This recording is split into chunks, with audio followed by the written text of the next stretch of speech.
లెబనాన్పై Israel వైమానిక దాడులతో విరుచుకుపడింది. 10 నిమిషాల వ్యవధిలో 100 ఎయిర్ స్ట్రైక్స్ చేసింది.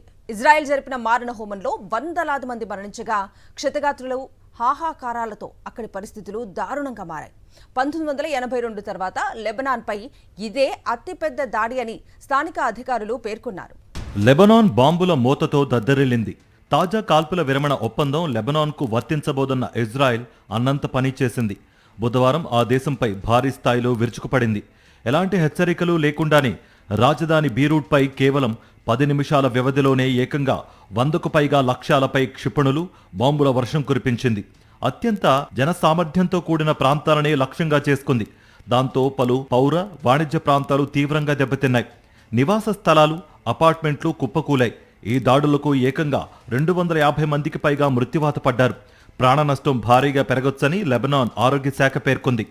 ఫిబ్రవరి 28న యుద్ధం మొదలైన నాటి నుంచి లెబనాన్పై ఇదే అతిపెద్ద భారీ దాడని ఇజ్రాయెల్ సైన్యం ప్రకటించింది. దక్షిణ లెబనాన్తో పాటు తూర్పున బెక్కాయలోయపైన క్షిపణుల వర్షం కురిపించింది. ఈ దాడులపై మీడియా ప్రశ్నలకు అమెరికా అధ్యక్షుడు డొనాల్డ్ ట్రంప్ కుండబద్దలు కొట్టినట్లుగా బదులిచ్చారు.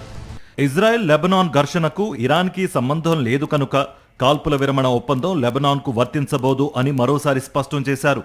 అయితే ఇజ్రాయెల్ దాడులను అనాగరిక చర్యగా లెబనాన్ అధ్యక్షుడు జోసెఫ్ ఔన్ అభివర్ణించారు. లెబనాన్పై దాడుల అనంతరం ఇజ్రాయెల్ ప్రధాని నెతన్యాహు ప్రెస్ మీట్ నిర్వహించి కీలక వ్యాఖ్యలు చేశారు. లెబనాన్ సంధిలో భాగం కాదని చెప్పుకొచ్చారు. హెజ్బుల్లాపై దాడులు కొనసాగుతాయని చెప్తూనే గతంలో ఎన్నడూ లేని విధంగా ఇరాన్ బలహీనపడిందన్నారు. తమ వేలు ట్రిగ్గర్పై ఉందని హెచ్చరిస్తూ ఇరాన్తో యుద్ధంలో పెద్ద ఎత్తున లక్ష్యాలు సాధించామని చెప్పుకొచ్చారు నెతన్యాహు. లెబనాన్పై దాడులను తీవ్రంగా ఖండించింది ఇరాన్. ఇజ్రాయెల్ దాడులకు నిరసనగా హర్ముజ్ను మూసివేసింది. లెబనాన్పై ఇజ్రాయెల్ దాడుల నేపథ్యంలోనే జలసంధిని మూసివేస్తున్నట్లు పార్స్ న్యూస్ వార్తా సంస్థ వెల్లడించింది.